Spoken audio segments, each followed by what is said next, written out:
Hi, my name is Ruffaz and welcome to another English tutorial video. So before anything else, if you haven't subscribed to my channel, please do subscribe, comment, like, and share. And today's topic is all about gerund phrase. So it is also one of the most important parts of the English grammar. So let's watch and learn. So before anything else, guys, let's take a look at the definition or meaning of each word. So basically, when we say gerund, yeah, it is a verb ing functioning as a noun. So its function is a noun, all right? And for phrase, so it is a group of words that doesn't have a subject and a verb. So that is basically the definitions of a gerund phrase. So on the board, we have the 5 functions of a gerund phrase.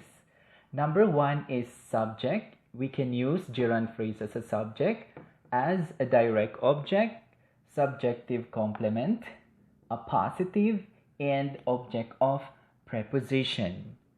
So we will give some examples of each one by one. So here is an example of a gerund phrase under subject. So basically, when we say subject, this is the topic of the sentence, and normally a subject comes at the beginning of a sentence. So let's identify the gerund phrase here, the subject. So your gerund phrase here is this one, wearing a mask. So this is your subject. So remember, we said that gerund is a verb form. It's a verb ing form, I mean. So basically, originally the verb here is wear, and then we add the ing, so that becomes the gerund. And phrase here is a and mask. So see, there is no subject and verb here in this phrase, in this gerund phrase. So this is your verb actually, which is a linking verb. So wearing a mask is important nowadays, right? Because of the pandemic. So basically, because this is a subject, so it usually comes before the verb. So that is a gerund phrase, wearing a mask. So let's go to direct object. So here is an example. She enjoys watching movies. So this is your subject, this is your verb, okay? This is a transitive verb. Okay, and then your direct object here is watching movies. So this is your gerund, right? Because it ends in ing. So basically the base form here is watch, and then we add ing, so it becomes watching. And then movies here is a word, so it is called a gerund phrase. So this will be your direct object. She enjoys what? Watching movies. So that is your gerund phrase under direct object. So it comes after the transitive verb. It must be transitive verb, not intransitive verb. Okay, so yes. Number 3 function of a gerund phrase is subjective complement. So first, let's identify the subject, the verb, and the subject complement. So first, my hobby, this is your subject, this is your verb, which is a linking verb. And reading history books, this is your subjective complement. That is your gerund phrase. Now under subjective complement, your hint here is this one, your linking verb. This is not an action word.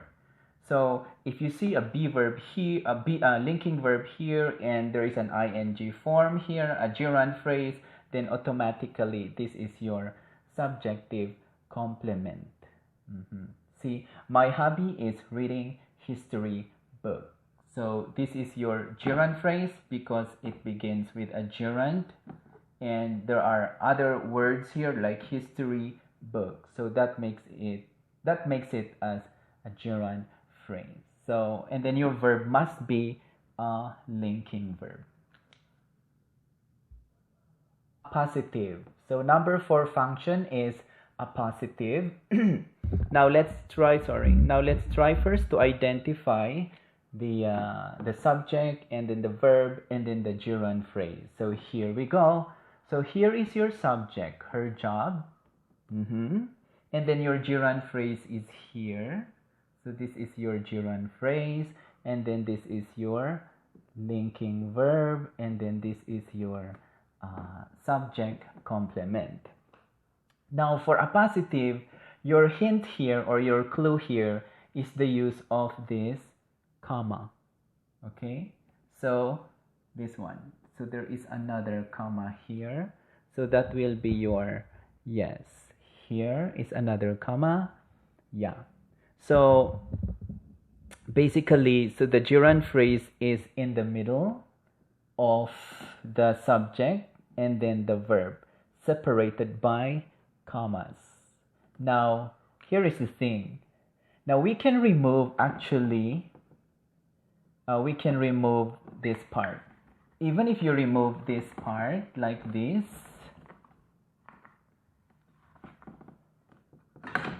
the sentence is still complete. So her job is convenient, right? Did you get it? Okay, so that is the magic. So her job, teaching English online, comma. So for those who are teaching online there, so shout out to all of you. Yeah. So basically, this gerund phrase here is just describing her job. So a positive is used like as an adjective. Okay, so it is used as an adjective describing her job. Right? So is it clear, everyone? I hope so. Okay, finally we have the last one. So last function of gerund phrase is object of preposition.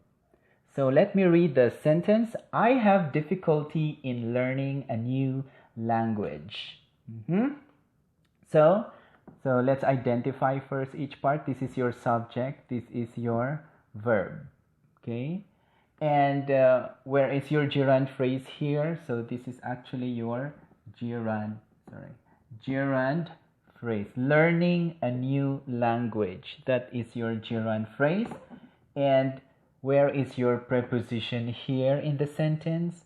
This one. In is a preposition.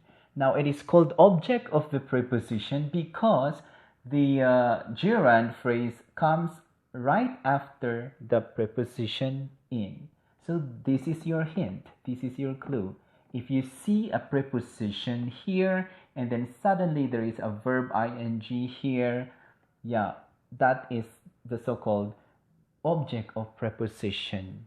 So that is the function of gerund phrase. So guys, so that's all for today's English tutorial video. It's all about a gerund phrase. So if you have questions about this topic, you are free to comment on the comment section. And if you are confused about it, so just write down your comment. So I will try to answer your possible questions, if any. So thank you guys for tuning in, and I hope to see you soon on my next English tutorial video. So keep safe, everyone, and stay healthy.